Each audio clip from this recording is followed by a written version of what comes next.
BNP কেন সংস্কারের কথা বলছে? কারণ বিএনপি অভিজ্ঞতা আছে। সেটি বিএনপি সরকারে থাক, বিএনপি বিরোধী দলে থাক, বিএনপি সকল সময়ে জনগণের সাথে সম্পর্কিত।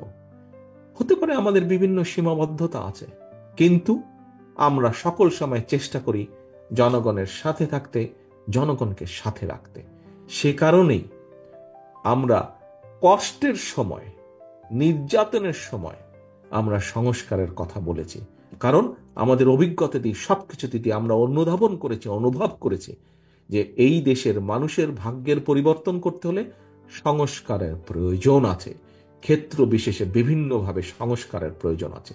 আর যারা শুধুমাত্র নিজেদের স্বার্থে রাজনীতি করে থাকে, দলীয় স্বার্থে হোক বা ব্যক্তি স্বার্থেই হোক রাজনীতি করে থাকে, তারাই মুখে একটা বলে, বাস্তবে কাজে তারা আরেকটা করে। মুখে বলে সংস্কারের কথা, সুসময়ে তারা সংস্কারের প্রস্তাব দেয়, কাজে তারা করে আরেকটা। প্রিয় সহকর্মীবৃন্দ, এটিই পার্থক্য অন্য রাজনৈতিক দলের সাথে বিএনপির।